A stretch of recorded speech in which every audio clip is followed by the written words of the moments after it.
La Roumanie, qu'est-ce qu'on a bien pu aller faire là-bas? Bon, c'est pas nécessairement le premier pays auquel on pense pour un road trip en Europe. En plus, comme la plupart des pays de l'Est, la première chose qui revient quand on parle aux gens autour de toi, c'est l'alcool pas cher, et le mec qui essaie de leur faire les poches la dernière fois qu'ils ont pris le métro à Paris. Faut dire que notre premier objectif, c'était la Transylvanie. Ouais, le pays de Dracula. Et pas que pour les vampires. Parce qu'en fait, la Transylvanie, ça abrite une des plus grandes forêts sauvages d'Europe. La forêt des Carpates. Et cette forêt, qui s'étend jusqu'en Ukraine, elle recueille la moitié de tous les grands prédateurs d'Europe. Des lynx, des loups, mais aussi des ours. You must go away as fast as you can because he's not happy. Running.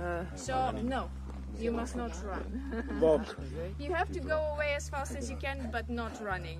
And all the time facing the bear, never turning your back to the bear. Les animaux que tu vois là, ils sont pas en captivité. En fait, c'est nous qui sommes en cage.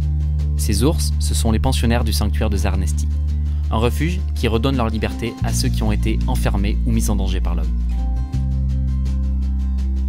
Faut savoir qu'avant l'entrée de la Roumanie en Europe en 2007, il n'y avait pas vraiment de loi qui interdisait aux gens d'avoir un ours ou un loup chez eux, voire même juste dans une cage devant leur station-service ou leur restaurant pour attirer les touristes.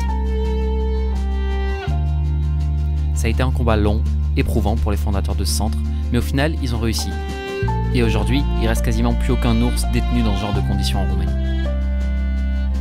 Alors, comme ça n'a rien à voir avec un zoo, quand tu leur rends visite à Zărnăști, t'es absolument pas certain de les voir. Ça dépend un peu de leur humeur et de s'ils ont envie de se balader dans la forêt ou bien de s'approcher des grillages ou de monter dans les arbres. Mais ce jour-là, on a eu beaucoup de chance.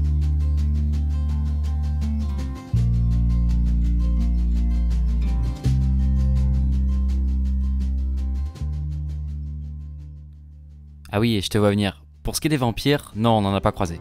Ce qu'on a appris en Transylvanie, c'est qu'il n'y a pas vraiment de lien entre les légendes et la Roumanie. Tout ça, c'est à cause de Bram Stoker, l'écrivain anglais qui est à l'origine de Dracula et qui pour son personnage s'inspire de Vlad Tepes, un seigneur du XVe siècle. Faut dire que le décor colle quand même vraiment bien. Des forêts à perte de vue, des animaux sauvages et des châteaux perchés en haut de pitons rocheux. Aujourd'hui, c'est devenu une des premières attractions touristiques du coin et on va pas se mentir, c'est pas toujours très authentique et surtout c'est très commercial. Mais au moins ça permet d'entretenir tous ces châteaux tout en assurant un revenu aux locaux et c'est déjà pas mal. Et malgré tout, si tu prends la peine de t'écarter un peu des sentiers battus, tu peux vraiment tomber sur des endroits hors du temps et loin de tout. Mais ça, ce sera pour une prochaine vidéo. Voilà, c'était tout pour aujourd'hui. N'hésite pas à mettre un commentaire ou à liker cette vidéo si elle t'a plu. Abonne-toi à la chaîne pour voir la suite. Et surtout, va faire un tour sur mon Instagram où tu verras toutes les photos de notre aventure. Allez, ciao!